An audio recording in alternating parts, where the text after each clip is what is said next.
Сәлем менің құрметті оқырмандарым. Бүгінгі менің мастер-класс каналымда біз жаңа жылға дайындаламыз. Өйткені жаңа жылға аз күн қалды. Шыршамызды безендіруге де асығуымыз керек. Сол үшін жай ғана мынандай фикс прайстан алған ойыншықтарымызды осындай мінеки барқытпен, велюрмен қаптап үйренетін боламыз.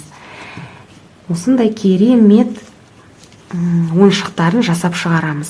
Ол үшін бізге кружевалардың фрагменттерін қиып аламыз, бір-екі узорларын.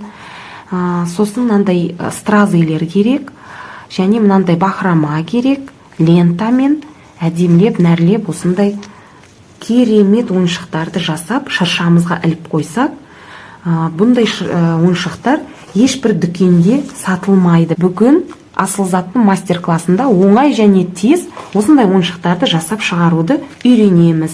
Ал сіздерге тілерім менің жұмысымнан рахат алып, осы мастер-классымды аяғына дейін көріп, лайк басып және қоңыраушаны басып, подписация етуді ұмытып кетпеңіздер.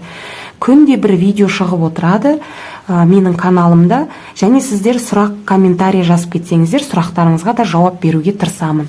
Ал кеттік. Мінеки достар, мына ойыншықты мен фикс прайстан алдым. Ол жерде арзан екен. Және де бір упаковкаде 6 штук болады екен. Осындай барқытпен сыртын бетіп тігіп алдым бірінші.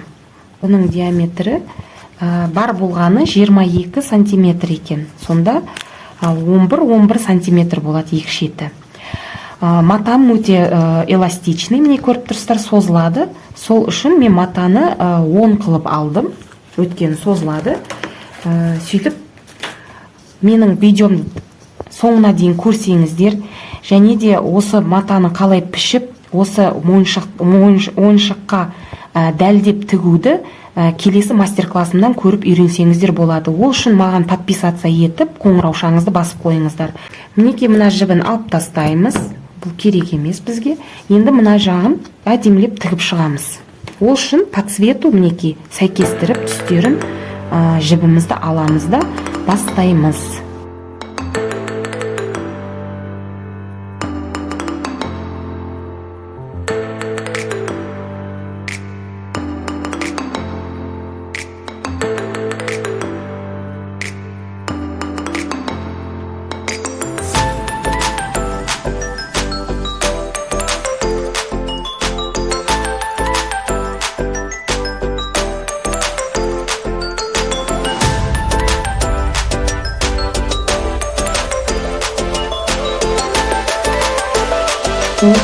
Кружевымнан қалған, дастарханымнан қалып қойған мына кружеваларды мен тастамаймын.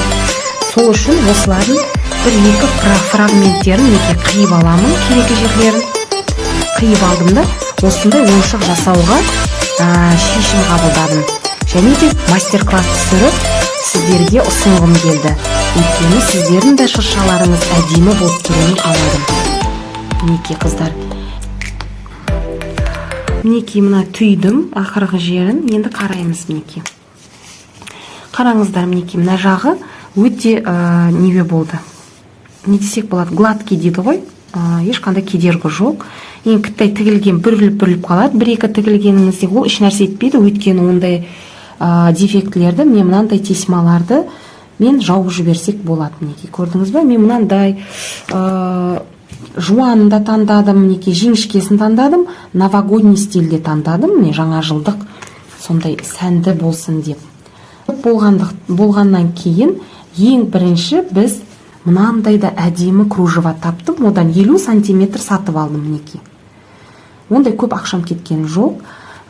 Сіздерге де кеңес беремін. Мынаны қараңыздаршы, суретке скриншот қылып алсаңыздар да болады, және іздесеңіздер болады. Сіздердің де қалаларыңыздан бұл табылады. Ешқандай Алиэкспресстен іздеп отырудың қажет жоқ. Ойыншығымды ұстап тұруға мен мынандай лента таңдап алдым. Өте керемет, әдемі, сондай нәзіктік беріп тұрады ойыншығымызға. Бұны бетіп аламыз. Бұл где-то 10 сантиметрден 20 сантиметр ұзындықта болады мінеки. Басын түйіп аламыз мінеки. Бұл да базарда сатылады қыздар. Іздесеңіздер бәрі табылады. Іздену керек. іздегеніңіз алдыңызда шығады. Өзіміздің Қазақстанымызда ешқандай ұзақтан Алиэкспресстен заказ қылу керек деп қиындатпай ақ қойыңыздар. Мінекей бүйтіп қиып тастағаннан кейін мынандай зажигалка болу керек. Ол мына жерін күйдіріп қоямыз, өйткені шешіліп кетпеу үшін. Міне, неміз дайын болды. Енді клейімізді невеге кеп тұр екен, қызып тұр екен. Өте көп құюды қажет жоқ, қыздар, а то шығып кетеді жан жағына. Мінекей жақсылап мына клейдің үстіне бит қолымызбен бүйтіп ұрып қоямыз жабысып қалу үшін. Және де ары қарай мына тігіспен кете береміз. Мінекей.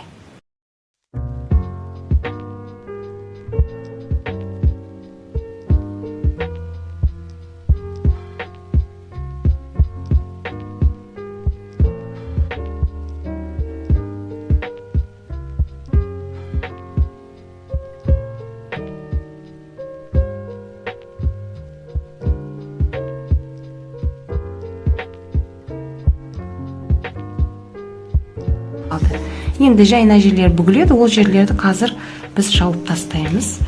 Енді қараймыз, сәл кіттай мына бүрілген жерлер көбірек жерді артына қаратамыз да, ал идеальный жерлерін жазат болып қаратамыз. Енді қараңыздар, мінекей мынаны енді былай қойып көреміз. Қандай емет, көрдіңіздер ме? Мынау мінекей коронасы болады. Мына жерде бүйтіп қойып шықсақ болады. Көрдіңіздер ғой, қандай керемет. Осыны енді клейлеп шығамыз, осының бетіне. Мінекей мынандай аппақ жерлерін мен мына жерге жіңішке болғандықтан алып тастадым, қыздар. Олар клейленбейді, клей шығып кетіп бүлдіреді. Сол үшін мынандай қалыңдау жерлерін қалдырдым. Енді мен мынандай полубусинка дейді екен осыны. Жарты жемчуг маржан тастардан алдым. Енді осыны центрінен бастаймын. Кешкене, өте көп керек жоқ. Ұстап тұрамыз.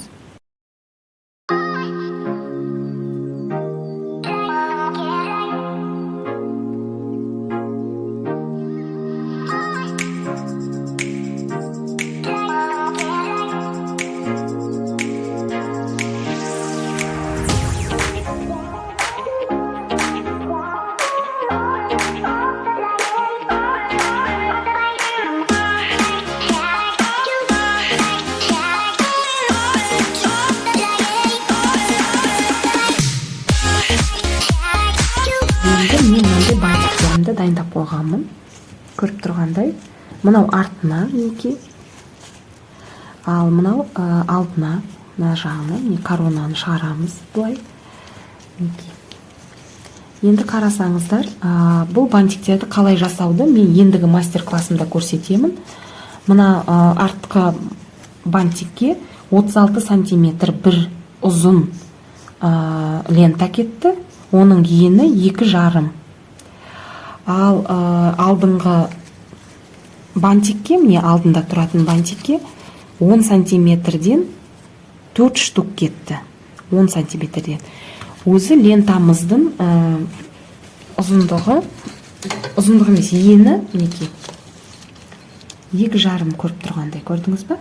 Өте әдемі, керемет және де экономды варианты осы екен. Мен қыздар барлық бантиктерді көріп шықтым. Еш жаман емес, мынаны қараңыздар, міне пышный болып тұрады, әдемі болып. Және де аз лента кетеді екен, аз кеткенімен қараңыздар қандай үлкен әдемі бантиктер. Енді алдыңғы бантигімізді клейлейміз, қыздар. Ол міне мынандай болады.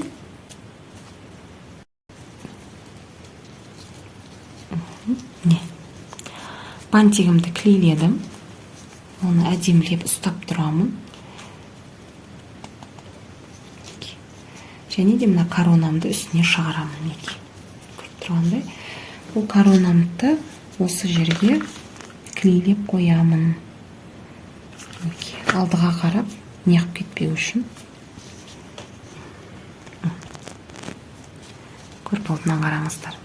Ойыншығым әдемі болай қалды. Енді дәл осы коронаның үстіне мына көк түске мен осындай көк тастар сатып алдым. Ол да бір әдемілікті береді, эффект береді сондай. Қараңыздар.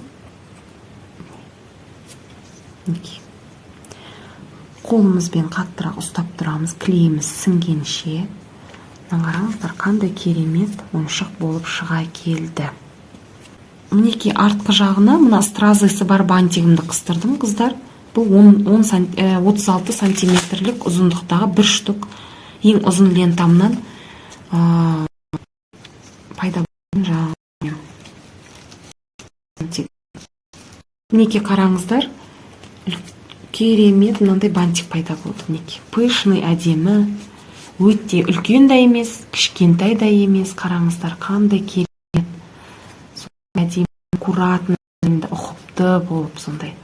Көрдіңіздер ме? Ал қандай көзіміздің осы карта болып кетті, үйлесіп кетті. Мен базардан деге тігілетін бақырамам да көк түсті. Мына стразаймен подсвет қылып алдым. Енді тап мына центрді аламыз, не бүйтіп, мына центр, мына дәл моншақтың астына келіп, мына жерге клей жағамыз. На глаз қыла берсеңіз де болады. Мынаны бүйтіп алып, ұстап тұрамыз, болды. Бақыраманы тек ұстап тұру. Енді қараңыздар.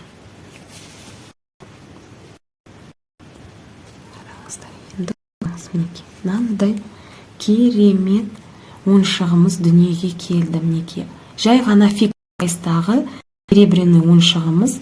Қараңыз, бархатный, живной ойыншыққа айналып шыға келді. Бұл жерде бәрі бар, қараңыздар. Тас та бар, стразы, тесема, кружева да бар. Мінекей бантигіне дейін бар, мінекей лентасына дейін, и бақырамасы да бар. Бұл ойыншығымызды әкеліп, мінекей осындай коробка сатып алдым мен. Екіттай бархатпен біледім. Және де мына ойыншығымды бүйтіп салып қоямын. Қанша 12 штук ойыншығым бар мына жерде. Мен келесі мастер-классымда бұл ойыншықты шыршама іліп көремін, және бантигін қалай жасауды үйренеміз. Әр ойыншыққа қалай бархатты пішіп, оны айналдырып тігіп шығатын сабағын да көрсететін боламын. Және де көп сұрақтар болса жаза беріңіздер комментарияға, мен жауап беремін сіздерге. Мысалы, мына бір кружев узорынан қараңыздар. 1, 2, 3 шарик 4 ойыншықты безендіруге фрагменттер тұр. Көрдіңіздер ме? Мінекей мынау да өте әдемі көрінетін бағанағы жасаған ойыншығымыздың кружевасы. Мінекей ұнаса, пожалуйста, базардан іздеп тауып алыңыздар. Ал сіздерге сәттілік тілеймін. Жаңа жыл жақындап қалды, тез жасап үйреніңіздер.